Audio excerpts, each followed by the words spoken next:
عزیز دوستو، بزرگوں اور بھائیوں، بالخصوص اسٹیج پہ جلوہ فرما حضرات علماء مشائخ، دوستو، اللہ تعالیٰ نے قرآن مجید میں فرمایا ہے کہ افحسبتم انما خلقناکم عبثا وانکم الینا لا ترجعون، فرمایا کیا تم سمجھتے ہو کہ ہم نے تمہیں بیکار پیدا کیا، اور کیا تم سمجھتے ہو تمہیں لوٹ کر ہماری طرف آنا نہیں؟ اللہ کریم نے اس کائنات کو بہت ساری حکمتوں کے تقاضوں کے تحت تخلیق فرمایا ہے۔ دنیا میں جس شخص کو بھی اللہ تبارک و تعالیٰ نے زندگی عطا فرمائی ہے، وہ اللہ تبارک و تعالیٰ کی قدرت کا شاہکار ہے۔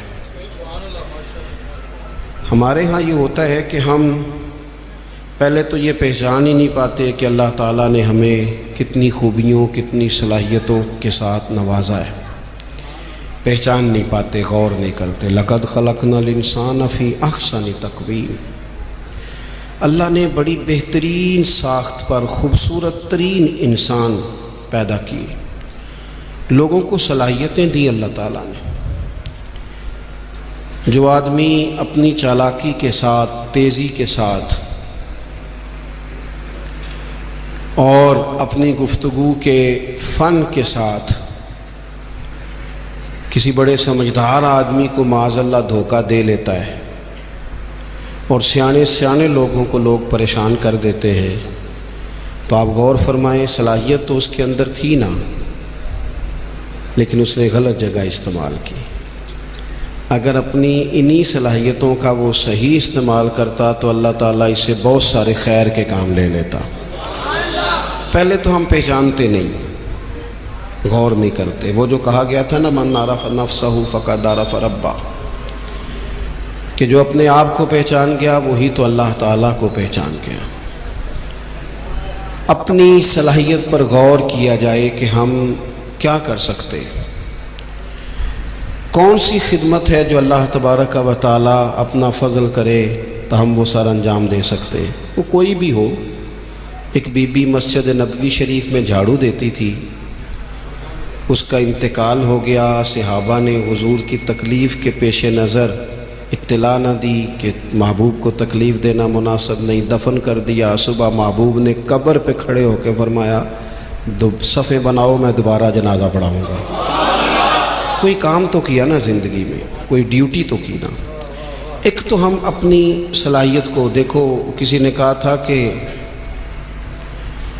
میں کسی شخص سے بیزار نہیں ہو سکتا کیونکہ ایک ذرہ بھی تو بیکار نہیں ہو سکتا۔ ایک تو اپنے آپ کو بیکار نہ سمجھے۔ ہمارے ہاں لوگ کمزور پڑ جاتے ہیں، میں غریب آدمی ہوں، میں پیچھے رہتا ہوں، میری کون سی فوٹو آتی ہے، میں کون سا چار لوگوں میں پہچانا جاتا ہوں، پیسے میرے پاس۔ یہ کمزوریاں ہیں، یہ خود اعتمادی کو ختم کرتی ہیں۔ اپنی صلاحیت کو پہچانا جائے، غور کیا جائے کہ ہم کیا ڈیوٹی زندگی میں کر سکتے ہیں، اس پر توجہ دی جائے۔ اور پھر جب اپنے آپ کو پہچان لیا جائے کہ بھلا میں، یہ دیکھیں نا، مدارس، مساجد، خانقاہیں، یہ سارے سلسلے، اس میں اگرچہ نام ایک بندے کا لکھا ہوتا ہے کہ فلانے نے بنائی ہے، لیکن اس میں سینکڑوں لوگ شامل ہوتے ہیں۔ یعنی وہ جگہ دینے والا بھی بڑا باکمال آدمی ہوتا ہے، وہاں ڈیوٹی دینے والا بھی بڑا باکمال آدمی ہوتا ہے، یہ بڑے باکمال لوگ ہوتے ہیں۔ کہنا پیر صاحب نہیں ہوتا ہے، تعریفیں پیر صاحب کی ہونی ہوتی ہیں۔ اور اب تو اللہ خیر کرے، بعض آستانوں پہ لوگوں نے باقاعدہ بندے رکھے ہوئے ہیں تعریفیں کرانے کے لیے۔ اللہ والوں کو اس کی ضرورت نہیں ہوتی۔ خوشبو کو بھی کبھی بتانا پڑا ہے کہ میں خوشبو بتایا نہیں کرتی، خوشبو تو آیا کرتی ہے۔ تو یہ نام تو قبلہ پیر صاحب کا ہی آئے گا، انہی کا ذکر آئے گا، چلے اچھے لوگ ہیں، آنا بھی چاہیے، لیکن بڑی خدمات ہوتی ہیں ان لوگوں کی جو آستانوں پہ ڈیوٹیاں کرتے ہیں، جو پیر صاحب کے آنے والے مہمانوں کی خدمت کرتے ہیں، جو وہاں رات کو دیکھتے ہیں، جو وہاں ڈیوٹی کرتے ہیں۔ اگر یہ سارے لوگ نہ ملے تو کام ہوتا نہیں۔ تو ایک تو دیکھیں کہ صلاحیت کیا ہے۔ دوسری بات یہ کہ جب پتہ چل جائے تو پھر وقت کو بیکار ضائع نہ کریں۔ رب کے بندوں میں اور عام بندوں میں فرق کیا ہوتا ہے؟ عام لوگ وقت ضائع کرتے ہیں، رب کے بندے اپنے وقت کو قیمتی بنا کے رب رسول کو راضی کر لیتے ہیں۔ ہمارے اوقات ضائع ہوتے ہیں۔ ڈھیر سارے لوگ ہیں وہ کہتے ہیں میں بور ہو رہا ہوں، تو میں اکثر کہتا ہوں کہ بور ہونے کے لیے بھی تو ٹائم چاہیے نا، ہمیں تو ٹائم ہی نہیں ملتا، بھلا کس وقت بور ہو، ٹائم ہی نہیں ملتا۔ وہ جناب آپ پوچھیں کسی آدمی سے کہ یہاں کیوں کھڑے ہو، کہتے ہیں میں ٹائم پاس کر رہا ہوں، تو میرا کئی دفعہ دل کرتا ہے پوچھنے کو کہ آج آپ نے ایک سپارہ قرآن پاک کا پڑھا ہے؟ محبوب تو پوچھتے تھے نا صحابہ سے صبح کہ آج کسی نے جنازہ پڑھا ہے، مسکین کو کھانا کھلایا ہے، آج فلاں آدمی نے کوئی نیکی کی، محبوب سوال کرتے تھے۔ تو ٹائم پاس کر رہا ہوں، جی بھی اتنا ٹائم آیا کہاں سے جسے پاس کرنا پڑا؟ بعض اوقات 1 منٹ ٹھہرنا میں آیا، او بھئی 1 منٹ میں 3 دفعہ سورۃ اخلاص پڑھی جا سکتی ہے اور پورا قرآن پاک پڑھنے کا ثواب ہے۔ آپ نے 1 منٹ کو ایسے سمجھ لیا ہے وقت کا ضیاع۔ یہ بہت سارے لوگ ہیں جو تبصرے کرتے ہیں، فارغ ہیں، کام کوئی نہیں، اس پر بھی تبصرہ، اس پر بھی تبصرہ، اس کی بھی بات کرو، بھئی اتنا تو ٹائم ہی نہیں ہے کہ آپ اس کی بات کریں، اتنا کہاں سے وقت آیا؟ نبی پاک علیہ الصلوۃ والسلام نے فرمایا، یہ سیاستہ میں حدیث موجود ہے، فرمایا جب صبح سورج طلوع ہوتا ہے تو دن جب چڑھتا ہے تو دن اعلان کرتا ہے، وہ دن اعلان کرتا ہے کہ لوگوں میں آج آیا ہوں، آج کے بعد دوبارہ نہیں آؤں گا۔ اگر جو کام تم نے کرنا ہے وہ آج کر لو، میں آج آیا ہوں، آج کے بعد دوبارہ۔ آج 10 ستمبر کو جس بندے نے سارا دن قرآن پاک نہیں نہ کھولا، یہ اس سال کا 10 ستمبر اسے دوبارہ نہیں ملے گا زندگی بھر۔ جس نے آج صبح سے ایک دفعہ بھی، میں اکثر کہتا ہوں نبی پاک علیہ السلام نے سارے دن اور ساری راتیں امت کو یاد کیا، اور سارا دن ہی گزر گیا، امت نے ایک بار بھی درود و سلام نہیں پڑھا۔ سارا دن ہم نے بہت ساری خیر کر سکتے تھے، اچھا مشورہ دے سکتے تھے، کوئی بات سیکھ سکتے تھے، لیکن وقت ضائع کرتے ہیں۔ اپنے اوقات کو مرتب کریں۔ ہمارے بزرگوں کے ٹائم مرتب تھے، طے تھے۔ امام بخاری اگر ہماری طرح ہوتے تو قرآن مجید کے بعد ایک صحیح ترین کتاب ہمیں دے پاتے۔ امام مسلم کا بھی اگر وہی حال ہوتا جو آج ہمارا ہے، ڈھیروں لوگ ہیں جنہوں نے بخاری پڑھی نہیں، پوری مسلم شریف کو پڑھا نہیں، اور انہوں نے کتنی محنت کر کے احادیث پر گفتگو کر کے فرق نکال کے کہ یہ حسن ہے، یہ ضعیف ہے، یہ صحیح ہے، یہ متواتر ہے، انہوں نے ہمارے سامنے رکھی۔